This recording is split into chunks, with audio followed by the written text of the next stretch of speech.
update of the Liberty Garden. I've been getting squash bugs.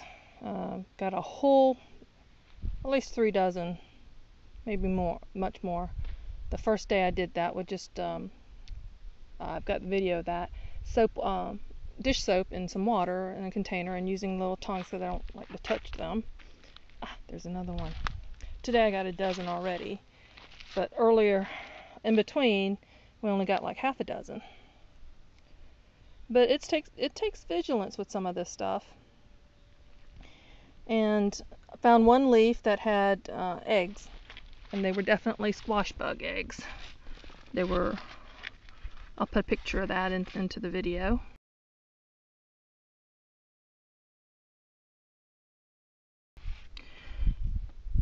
But trying to keep them to a minimum should help the plants.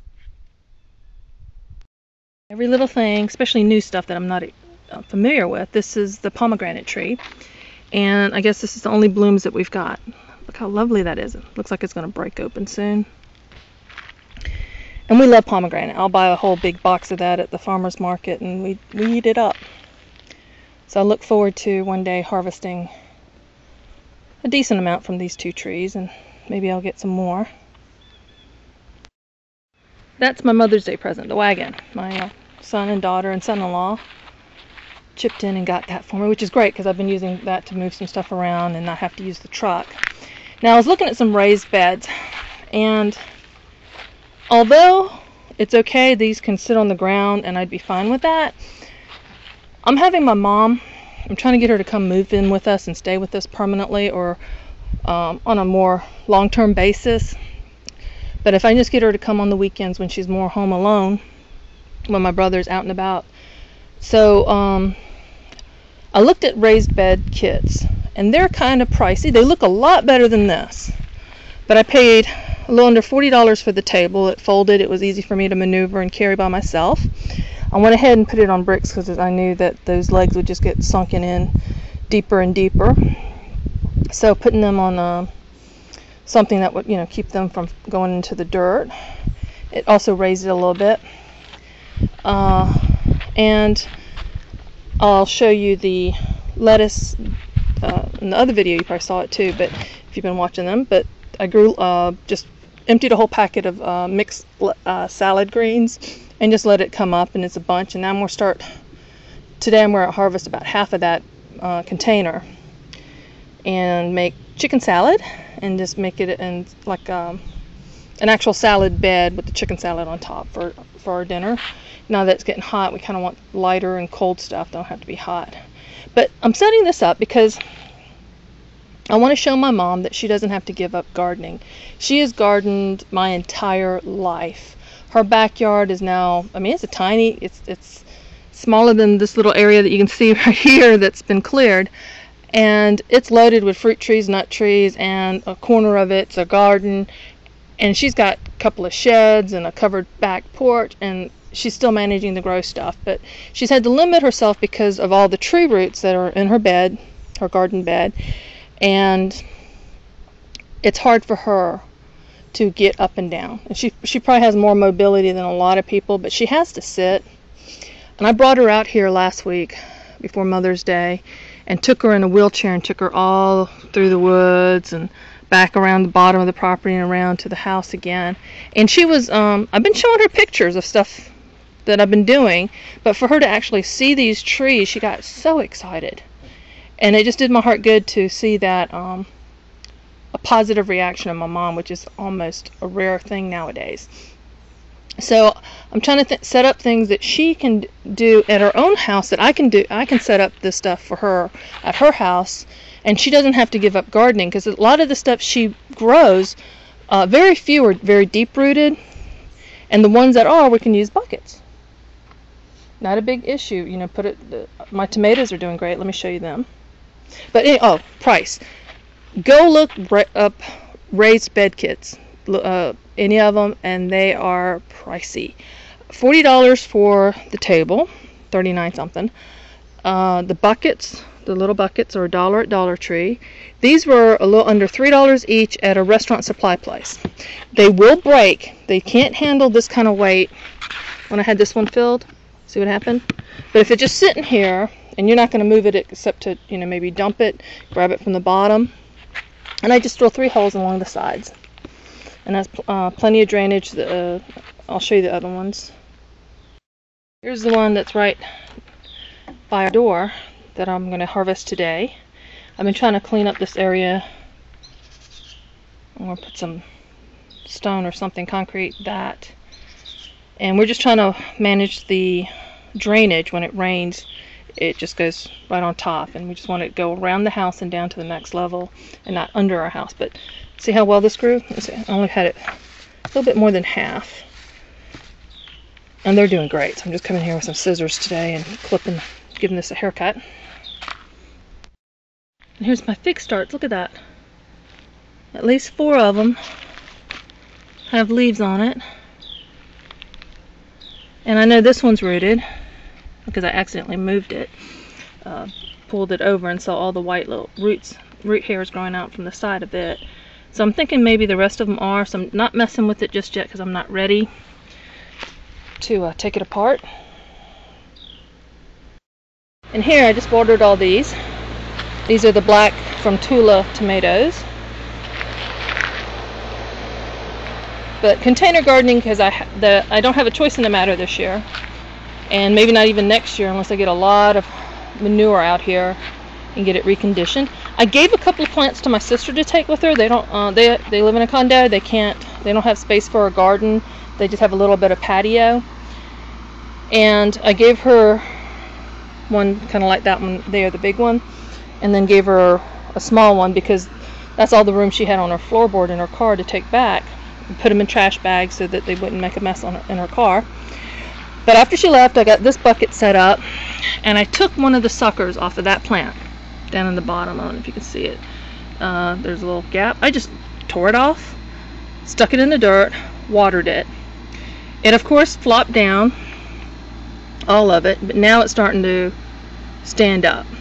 I didn't even use root hormones. I just put it into the dirt, just pushed it in, and just keeping it watered real well. Another one of my Rieslings. I'll have to start taking up drinking so I can get more bottles. And many of these are leafing out. See, and I didn't even take the leaves and the figs off of this. I just let it dry. And that one's leafing, that one's leafing. That one's starting. A lot of these are showing a little bit of green. That one that shouldn't be. That one. These. So I'm just letting them be for now because I got plenty more of these buckets. I bought 40 of them because they are seasonal items at Dollar Tree in my area, and they'll disappear, and then that's when I really want some more. And my herbs. This bottle had fallen over and kind of crushed that one sage over there. And my volunteer potatoes, red potatoes. Hope this is showing up in the video. Let me tilt it a little bit where a little light is in there. So probably next week or so I'll put some more compost in there, and we'll see when it comes harvest time if this is any good or not. Never know till you try. And normally I would take one of my mother potato plants, Asian sweet potato plants, and put it on top of one of these mounds and just let it grow, let it drape over, and it started up high. This time I went ahead and started them low, and weekly I'm burying these runners. And every place where you see a leaf come out of the stem, it can grow a root. And you can see where I've got these buried, these are already developing baby leaves over where it's probably rooting. Maybe I can pull one up a little bit and show you. See? See that? So every place and every place it goes down like that, it can do more potatoes. I grew some really monster, almost 5-pound, giant, big as a human head potatoes a couple of years ago, and they were okay, but they didn't taste as good, and they were hard for me to cut. You almost have to use a hatchet with them. So I'd rather have a whole bunch of fist-sized potatoes than, you know, a few big ones. But I'm trying to do that here, and I'm gonna start pulling the mounds and just letting this bury, because everywhere you see these little, they'll start vining. See, that's a vine. It's not just a leaf coming out of there. It's another vine. So as it comes up, I'm going to bury that when they get bigger. I have a nephew that is a very, very picky eater. I mean, he is super picky. And he's basically a bread and chicken nuggets eater. I don't know. There's not much else in his menu items. But my sister got him to try a fresh strawberry that we just picked off one of these plants. And he actually liked it. The next day they came out when they were more ready. And they picked all the ones out. So there's only like 3 or 4 that's kind of ready now. Several more growing, and I'm waiting for more runners so I can start putting some more in other containers and building this up. I've been looking for more strawberry plants at the different garden places, but I'm not paying $4 a strawberry plant. I'll pay $5 or $6 for a pack of 4 or 6 of them, but not for one. I almost lost my last comfrey. I started with 3 that a friend sent me, and they've been in containers this whole time. I really want to plant this and let this go wild and let it just do whatever it wants and spread out. That's a medicinal. It's also very good for the leaves, can be used in the garden, put more nitrogen into the soil. The chestnut plants saplings are all doing really well. Look at them. Many of them just had like 4, 6 leaves. Now they're just getting big. And red buckets are from my mom's. I wanted to make sure I kept them differentiated. So those are 2 more auntie trees from the original parent trees of where we're getting these from. And those 2 are from the smaller tree. Found it around the base of the smaller chestnut at the other property. And of course, this fig is starting to, this from a friend that was already rooted.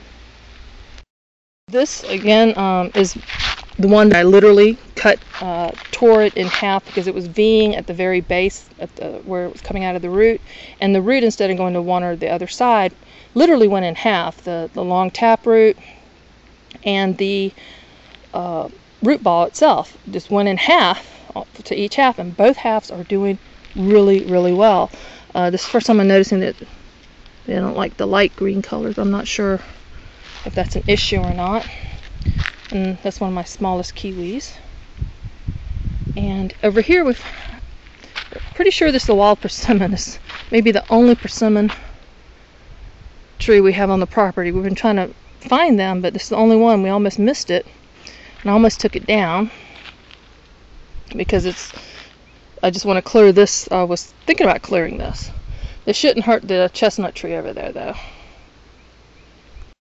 I got a nice workout hauling this hose all the way down. There's the first auntie tree down there with the black buckets, and then the other half of the one over there. And I'm pretty sure I lost the one up there. I've not really been watering or caring for it since it had to be moved, and it looked like it was dying. And that may be a cherry tree, that little tree next to it. Now, I've mentioned in other videos that I found that I am woefully ignorant of plants outside of the garden variety, food garden variety. I don't know much about the flowers and the landscape stuff either. But I posted this on Facebook into a folder that I do plant identification, that I'm trying to identify that's on the property. And it's got these beautiful bell-like flowers. And a friend of mine said those are sparkleberries. So I looked that up. It's in the blueberry family. It's an edible. I don't know if I should go ahead and put some horse manure down over here, but we've got several of those trees up on this corner, and it's really bloomed out. And there's some more over there. And they've already bloomed, and they're, you know, turning, the blossoms are fading. They're turning yellowish, brownish. So I'm kind of looking forward to, and even thinking maybe I should get some bird netting and put it over at least one of the trees, so that maybe we can harvest something and see if that's something that we want to cultivate. Because we've got several little trees that we can transplant to other areas that may make it easier for harvesting and for our use. Another one of our rooted figs I got from a friend. Oh, got a caterpillar on there. I'll toss that in for the chickens in just a little bit. But it's going to leaf out. But you can see this is in the shade. A good bit of shade most of the day. I need to show you one of the wooded. Rooster's mad I came up here and didn't bring him anything. But one of the rooted chestnuts, and this is the cage. I started making them triangular, and this turned out a lot better. But see, some more. I'm pretty sure those are some more sparkle. Yeah, definitely sparkle berries all over on this side. Dogwood. Oh, and I learned that you can tap hickory trees and sweet gum trees for their sap. Even down here in the South, we always think maple syrup, and you can make syrup from them. And hickory syrup made from hickory tree sap has medicinal properties, and older people used it for arthritis, which my mom suffers from that. Unfortunately, I don't, because I've learned what triggers it and what causes it to aggravate me, and so most times I don't have any arthritis symptoms, and I'm trying to get my mom to understand that maybe changing her diet may help her get off some of her meds. But anyway, maybe if she stays with me, she'll eat the way I eat, and it'll limit the stuff that may be causing her problems, since we are mother and daughter. And look at this. Nice big another fig. But I ordered some stuff for the they're called spiles, S-P-I-L-E-S. That's what you use to tap into the trees. But I need to do some math, pi r squared, because the instructions that I got says for a certain diameter you can do, once it's beyond a certain diameter, you can do one tap with a spile in it, and above a certain bigger diameter you can do two or more. Well, I'm not going to sit here and try to figure out the diameter of any tree. I can do math, I can do pi r squared, figure out the circumference, make some rope with knots in it to, okay, this is for, can't tap this tree unless it's, reaches around to this knot. And if it reaches around to the other knot, I can do 2 taps, and another knot, 3, because we got some humongous hickory trees here. Gigantic ones. So I'm really excited about that, and I want to have everything in place so when it's time, I'm going to have to mark the trees, because come winter, I may not be able to say that that's a hickory and that's a sweet gum. And just looking on the ground, because there's many places where we have a huge hickory and a bunch of sweet gums. We got hickories all over. To know which one, because when I harvest them, I don't want to mix the 2 saps together. I want to keep them separate and see how they do, and have something set up to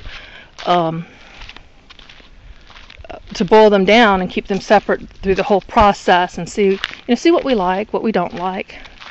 This is going to be a new area for the chickens, but that tree has to come down first. It's already in bad shape. It's hollow.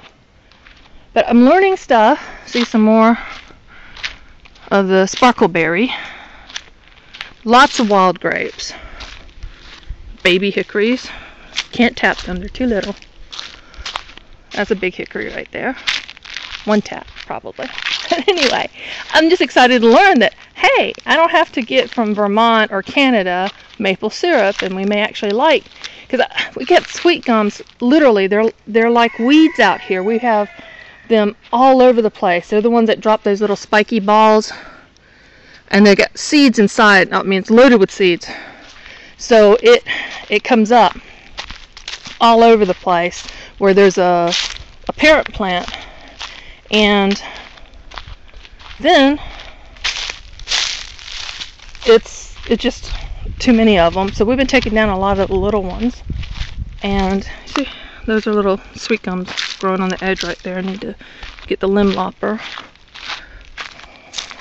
trying to identify this one. Had pretty yellow flowers yesterday. Now it's gone. But even where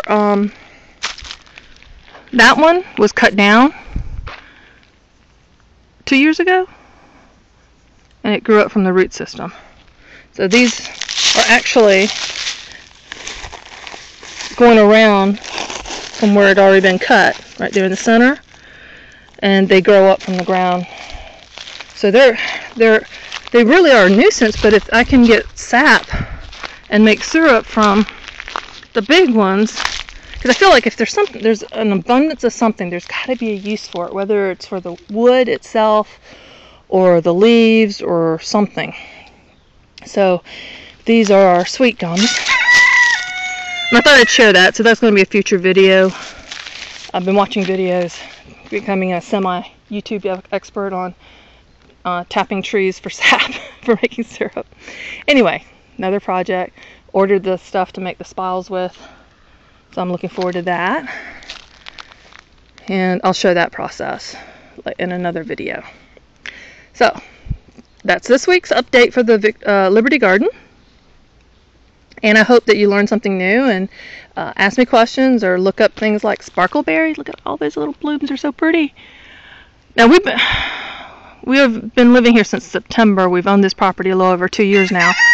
And we've walked this property on a regular basis since we bought it, and the things that we were oblivious to, or we kind of sort of noticed, but so much other stuff got interfered with doing any research. So now just trying to identify not just the trees, but other plants here. And like this is a dog fennel, I knew that. That I think is a fake dandelion. It's not a real dandelion. So, found something I really need to learn, indigenous plants and their uses. That will not hurt anyone to learn that for whatever area you're in. So, be encouraged. It's never too late to learn this stuff. Say goodbye, Roo. Now he's not going to talk. Thanks for watching.